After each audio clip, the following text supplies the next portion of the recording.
Hey, what is up guys? It is Scion Life back here with another video, and today I want to inform you guys on superchargers. So the main purpose I want to complete with this video is going to be I want to discuss what a supercharger is, how it works, and the different kinds of superchargers so that you can be more informed on superchargers. So without further ado, let's get on to the video. Alright, so we're going to start here with the question, what is a supercharger? So a supercharger is a type of forced induction in which an air compressor that increases the pressure or density of air supplied to an internal combustion engine gives the engine more oxygen in each intake cycle.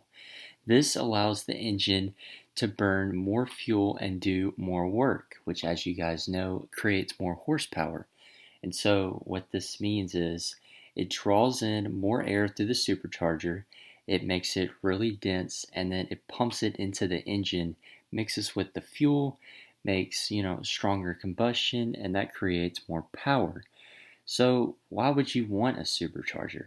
So with the way that a supercharger does work, it makes great low-end torque and it has instant boost. And this is compared to a turbocharger, which has lag and it builds up in the higher RPMs, but in the low RPMs, it has a lot of lag. And the difference here is that the supercharger is just going to be pretty much a linear power band. And so it's going to start higher than the supercharger, and then as it goes up, the turbocharger will eventually make more power, but the supercharger will be better in the beginning and middle RPMs. So when was the supercharger first made? It was first patented in 1900, and this was the very first forced induction system. And it was made by a guy named Daimler, which, as you guys know, Daimler Chrysler. But he started with Mercedes-Benz, of course, at first. Kind of got screwed over, and so he made his own brand whenever he moved to the United States. So why would you want a supercharger over a turbocharger? Well, superchargers are arguably more reliable than turbochargers, to be honest. They're easy to install and maintain. They're louder than turbochargers, with the whine, and they enhance the RPMs by a considerable amount. And this is the reason that superchargers are going to be more common as a result than turbochargers. So now that you kind of understand how a supercharger works and you've heard some of the history behind it, let's get on to the three different types of superchargers that there are. So yeah guys, just like how in turbos they have single turbo setups, sequential turbo setups, and twin turbo setups, superchargers also have different variations. And so the first one that we're going to be talking about is the original supercharger that was patented, and this is going to be called a Roots supercharger. So a root supercharger is usually very large and it sits right on top of the engine. They are very popular in muscle cars and hot rods because they stick out of the hood of the car. If you guys have ever seen Fast and Furious, in the first one, Dom's Charger, the blower that sticks out of the top of the hood, that is a root supercharger. So that's what that looks like. And, even though, they're big, they're the first ones, they are the least efficient supercharger, and this is because of two reasons. First reason is they add more weight to the vehicle. So, it's just a lot of weight on the front end because they're so large and they stick out so far. They kind of add some drag as well. And, it's not as compact, it's not as daily drivable and usable on the street as the other two superchargers we'll discuss, but they are very cool nonetheless. So the second reason why it is the least efficient supercharger is because they move air in discrete bursts instead of in a smooth and continuous blow. And so you guys, if you've ever seen like a drag racing vid and the car has a root supercharger, you'll see the blower, it'll open up whenever you get onto the throttle, and then whenever he shifts, it closes. And so it bursts air in whenever it draws it in, and then it bursts it into the engine. And so a root supercharger, it's going to have two rotors that are going to compress the air. Think of this as kind of like a giant leaf blower into the engine, except of course it's not continuous like a leaf blower. It's more like if you were to have a leaf blower on for a couple seconds and then turn it off and then turn it right back on. So it's not very efficient, but it is very cool, and in my opinion, probably the coolest out of these three. But, it's just not as efficient. It can't keep up in modern times. And moving on to the second kind of supercharger that we're going to be discussing, it is known as the twin screw supercharger. And as the name implies, instead of having a pair of rotors like the root supercharger that condenses the air and puts it into the engine, this is going to have two rotors that look like screws. So instead of having a more gear-like in appearance, they're going to look like screws, and that's where the name comes from. So the way it operates is it pulls air in through these two screws, and the screws are going to twist alongside each other. It's kind of like grinding, like against each other. And like the root supercharger, the air inside of the twin screw supercharger is trapped into pockets made by the rotor lobes. And so it pulls in the air and then it traps all the air into pockets so it can make it really condensed, and really dense, makes the air molecules super excited in there and they start bouncing around a lot.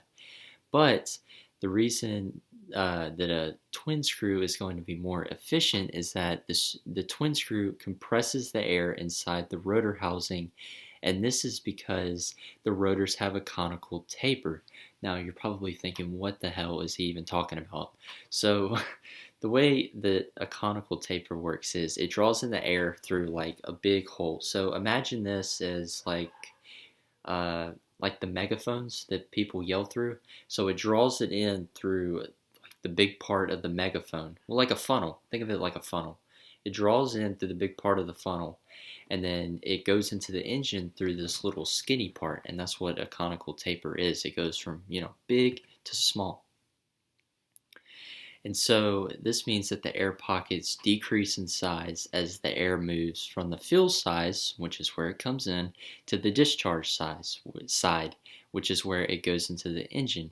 And as the air pockets shrink, the air is squeezed into a smaller space, and of course, it works just like a funnel. So this makes twin screw superchargers more efficient than root superchargers, but they cost more because the screw type rotors require more precision in the manufacturing process, as you can imagine.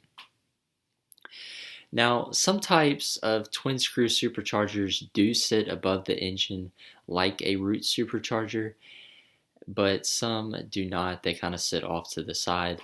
But they do make a lot of noise because the compressed air exiting the discharge outlet creates a whine or a whistle, and this is kind of a really common kind of supercharger in modern day because, like with the Hellcats, you hear that whine, or I can't really think of a car right now with a whistle, but like the Hellcat with the whine, it's really, really loud, and then that's what it comes from. It's a twin screw supercharger. And so the third type of supercharger that we're going to be talking about is known as a centrifugal supercharger. And you may be wondering what this is. Well, it's commonly referred to as a procharger, but that's a brand. It's not the official name for the type of supercharger. It's actually called a centrifugal.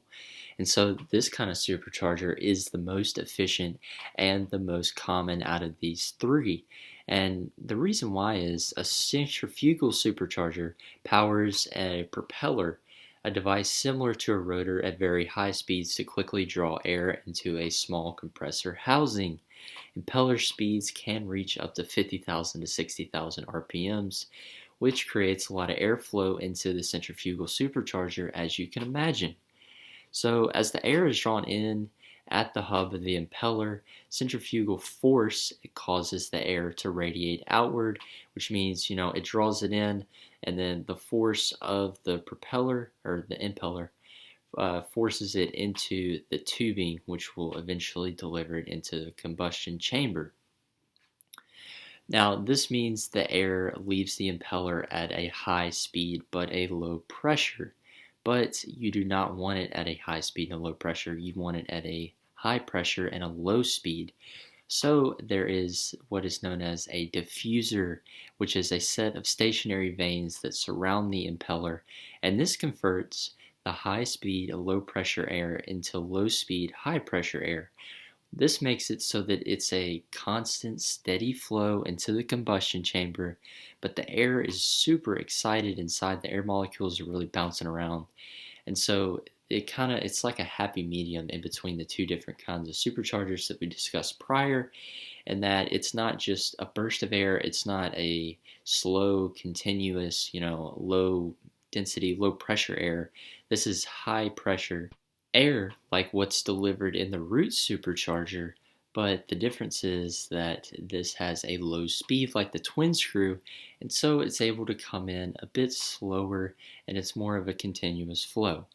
And so when the air molecules, when they slow down and hit the vanes, this reduces the velocity of the airflow and it can increases the pressure like I just explained.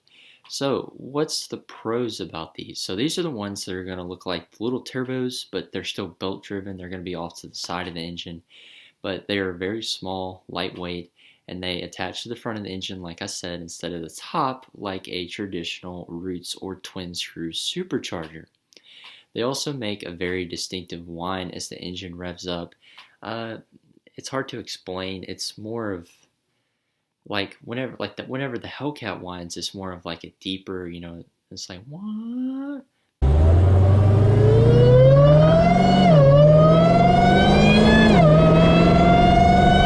But whenever the centrifugal supercharger whines, it's more like air whining, if that makes sense, like air howling. And so, this is a quality that people look for, especially in street driving and street racing, and that's why it is the most common and the most efficient. Well, guys, I really hope that this video was informative and you were able to learn at least a little bit about, superchargers and the three different kinds of superchargers, and I really hope that now you can distinguish in between the three types. And remember, the centrifugal supercharger, the most common brand is ProCharger. That's why, that's more of the common street name for it. But the real name for it is a centrifugal supercharger. So I thought that was pretty cool. I hope that's at least, one thing that you guys learned along the way. But thank you for watching, and I hope you enjoyed the video. Be sure to leave a like, and if you did enjoy the video, please consider subscribing and following along for more videos like this one. But for now, this is Scion Life, signing out.